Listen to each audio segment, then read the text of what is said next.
Hey guys, it's Savannah and welcome back to my channel.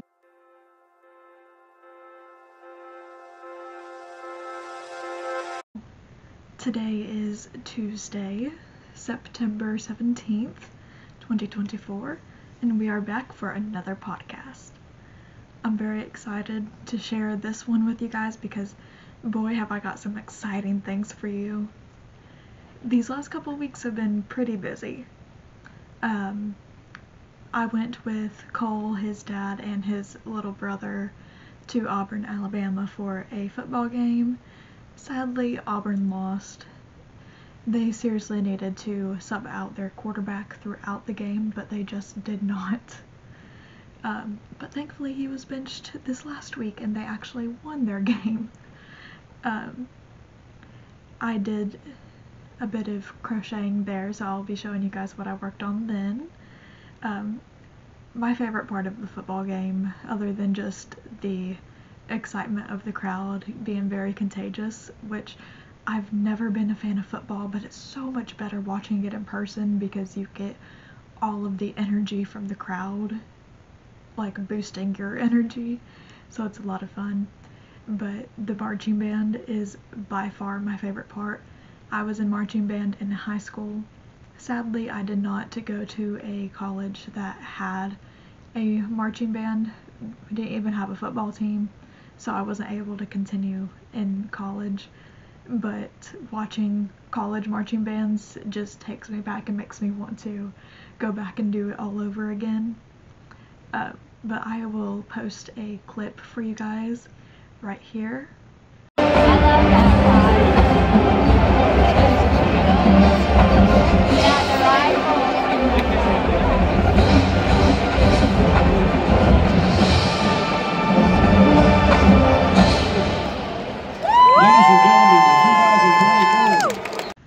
Their show theme was country music, and it was so good. Probably my favorite picture they did was a cowboy hat, which was just so cool to see, and it was so good because we ended up actually being on the opposite side of the field from the announcer's box, which is the direction the marching band faces. So we were seeing everything backwards, but you could tell even from backwards that it was a cowboy hat, and even though we were getting the echo of the music, it still sounded amazing. Their blend was perfect, and you could tell what song they were playing.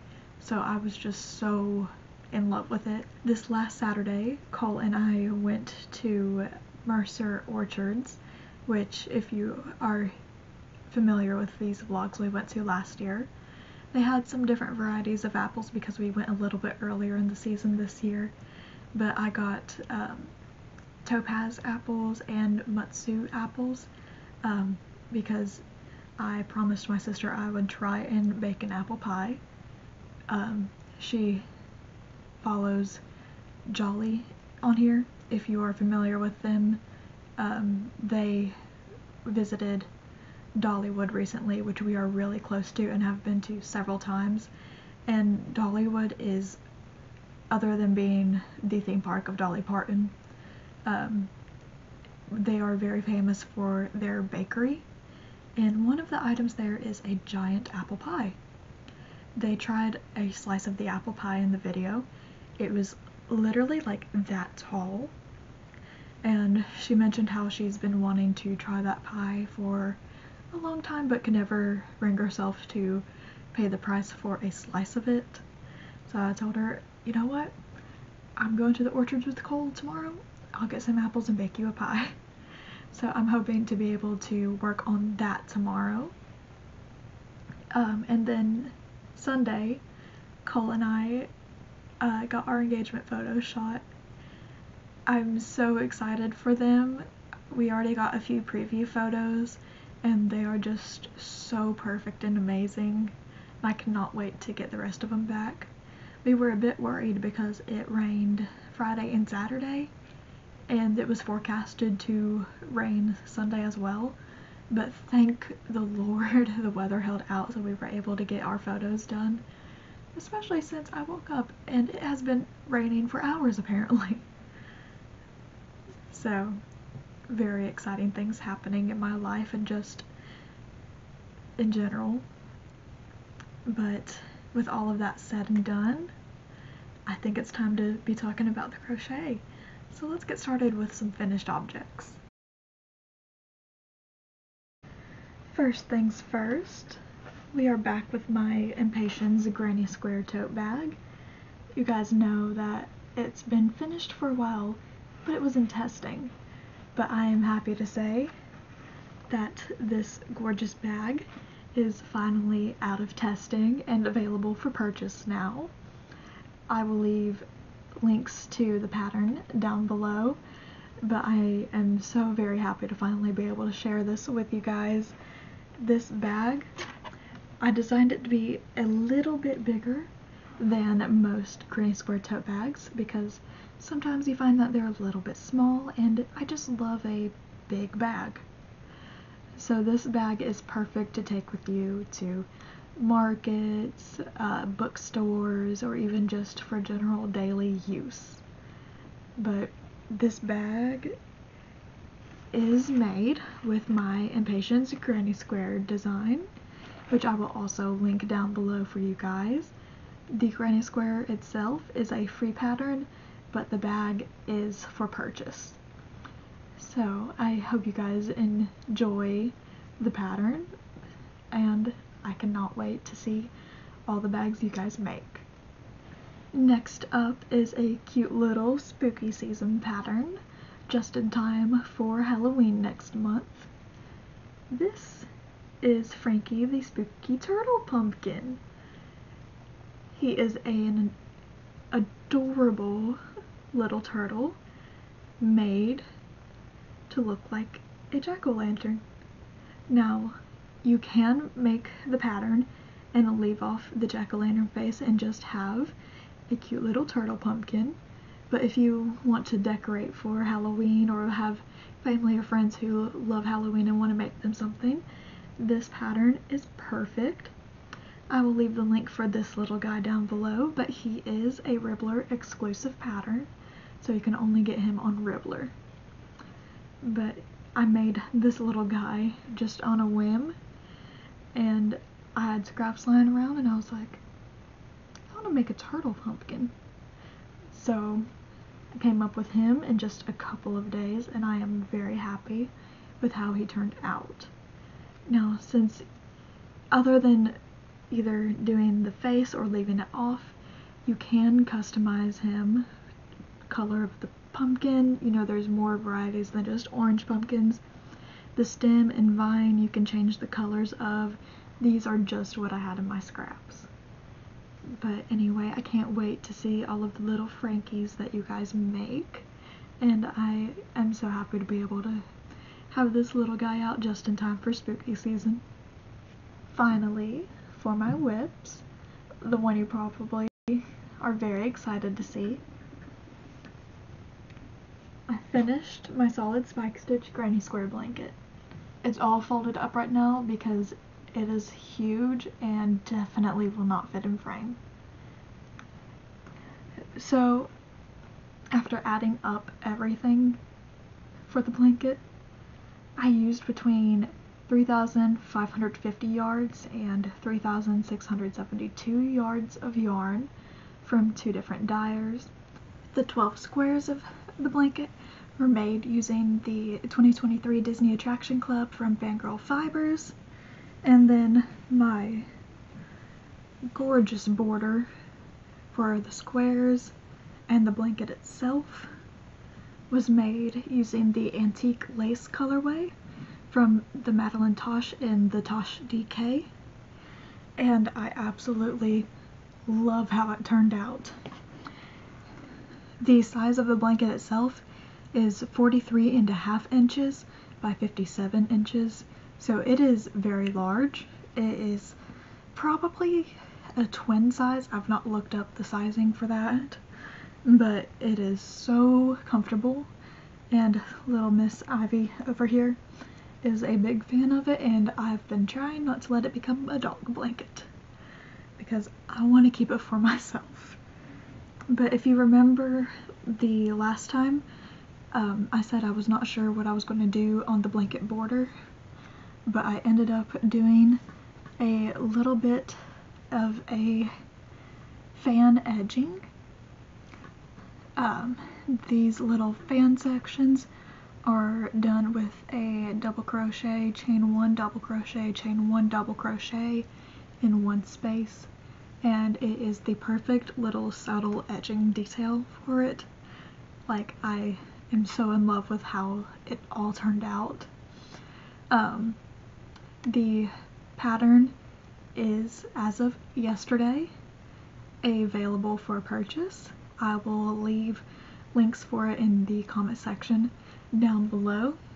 Now, for your version of the blanket, you do not have to use any yarns for the squares that are from a year-long club like I did. If you have just some solid colors that you have been wanting to use, you can alternate rows for it in different colors to really show off the spike stitches. Some of my, well, a lot of my squares, it is a bit hard to tell where the spike stitches are because of the way the colors fell. Like this one especially, it's just basically one solid color, so you can't really tell where the spike stitches are. But other squares, like this one, it is a little bit easier to tell where the spike stitches are. But if you alternate colors, solid colors, you'll really be able to see those spike stitches, which is one thing I absolutely love about this square pattern. I'll also leave a link down below for the square itself, because that is another one of my patterns that is available for free. But yeah, that's pretty much it for this giant blanket that is no longer folded because I was moving it around. But I'm so glad to finally have this blanket done. It has been more than a year in the making, and it also means that I can finally start working on my 2024 Disney Attraction Club blanket, which I am planning on being a corner-to-corner blanket. So I'm so excited to be able to get started on that very soon. But that is all I have for my finished objects. Let's get on to the whips. Now, you will remember at the beginning of this video, I said that I did a little bit of crocheting at the Auburn game a couple weekends ago. Well, it is in the bag I took still, and I am probably going to leave it in here because I'm not going to be using the bag anytime soon. But this is, it is a Tunisian crochet design in progress. I had the idea for a Tunisian shawl design when I was working on Cole's lanyard, which was a Tunisian design that I came up with for him. But this is all I have so far. I have not worked on it at all since the game, but this is about 10 rows, and right now it is just full stitches. What I am planning on doing is, I believe it's the honeycomb stitch pattern. I cannot remember what it's called, but it's the pattern where you Tunisian simple stitch two together and then simple stitch in that same stitch. But that is the stitch that I ended up using for the lanyard, and I really loved it, and I wanted to incorporate it some into a shawl. But right now I'm setting up the basis for it with these full stitches. I am planning on getting to 15 rows of the full stitch before I start working on that part, but I am very excited to see how it all turns out. I am using leftover yarn from my stash. This is Madeline Tosh, I believe it is the RED colorway, which was their animal awareness. It was their animal awareness colorway, and I got this yarn last year at I believe the store is Loopville in Knoxville when I was up there for my master's graduation. If you will remember, this colorway was used to do my Daphne Cocoon cardigan, which I will leave a link for that pattern down below. It is a gorgeous cardigan pattern, and I still use that cardigan, so I will definitely recommend that pattern for anybody who is interested in it. But right now it is a very small baby shawl, and I am using my my 3.75 millimeter Denise Tunisian crochet hook with fingering weight yarn, and it is working really well right now. I am happy with it, so I don't think I will need to rip any of it out. But I was amazed that I got this much done at the game with how focused I was on the field, because I was like, please don't make another stupid play. Please don't make another stupid play. But they kept making stupid plays. So, but yes, very happy with this so far. Next up is my fingering weight holiday candy shawl. This is where I am at now. This is color 18. I am on about row 181, so that's about 184 stitches a row, and it is still getting large. The top length is at 46.5 inches, and then the depth of it is at 28.25 inches. So she is still growing, and she still has 6 more colors to go. So she is going to be quite large when I am done with her. I have gone ahead and wound up all the rest of my colors, so they are taking up quite a bit of space in here that the shawl can barely fit inside the bag. So I'm hoping that's just because I have these yarns stacked up in here and not because it's just getting too big for the bag. But I am very happy with how it is looking so far. So these last, I want to say 4 or 5 colors were 6 rows each. I'm thinking that I will finally have to move down to 5 rows with color 18, so that'll help with the size of it some, but we will see, because I thought with color 17 I would need to move down to 5 rows, but I did not. So this shawl is a mixture of Sorella yarns, the Prince Eric Little Mermaid mini collection from several years ago, the Paper Crane Yarns Favorite #2 mini bundle, and 3 separate Holly Dye Works mini bundles, and of Avonlea is one of them,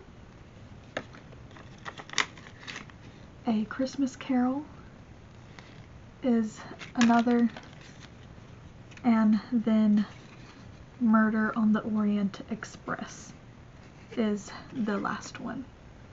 So I have a mixture of lovely Dyers and minis in this shawl, and I cannot wait to finish it and show you what it all looks like fully together. But that's all for the shawl. Let's move on to my last one.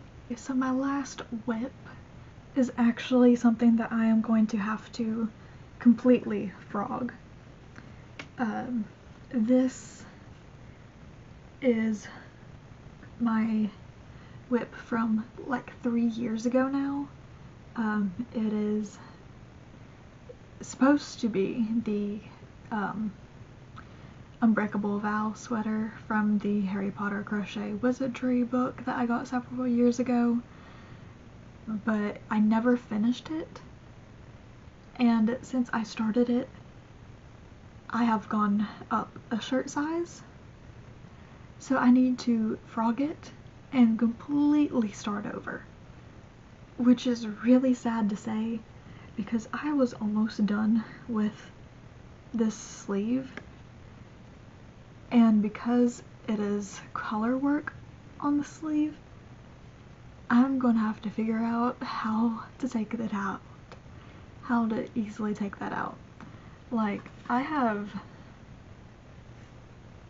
4 balls of yarn here that are all attached to the sleeve, and I have to figure out how to do all that without, you know, completely tangling them up more than they are, because it's just been sitting in a basket for 2.5, 3 years at this point.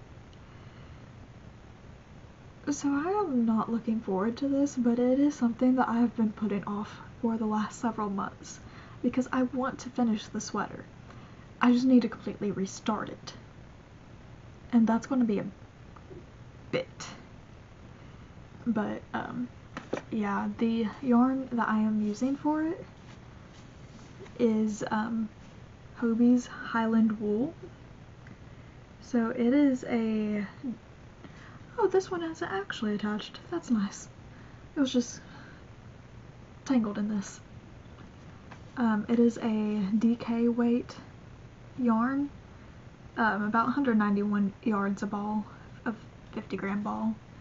So I think there's about 4 of those 50-gram balls in just this so far that I'm gonna have to turn into a giant ball of yarn as I frog all of it. But that is what happens when you work on something, get most of the way done with it, lose motivation, and then you have to completely frog it because you changed body size. So I'm not mad about changing my size, my shirt size, because I needed to put on weight because I was almost unhealthily thin. But when it comes to the fact that it is a handmade garment, that's what I'm frustrated by. So it is what it is. But that is all of the whips I have for you guys. There is no stash enhancement this time. My August Disney Attraction Club yarn has not arrived in the mail yet, but I guarantee you it will be in the mailbox later today. So it'll be in the next podcast episode. But until then, I am so very happy to share all of this with you guys. Please leave a comment down below on anything you found interesting, any questions you might have, or any tips you have for frogging a giant project like this. I am, like, seriously so thankful for you guys because we have reached 200 subscribers on this channel, and I seriously am just so overwhelmed by how many of you actually watch my videos. But thank you guys so much. I would love to hear about what you guys are working on. What is your favorite Halloween pattern to make. I would love to know. I will see you guys in the next video, but until then, happy crocheting.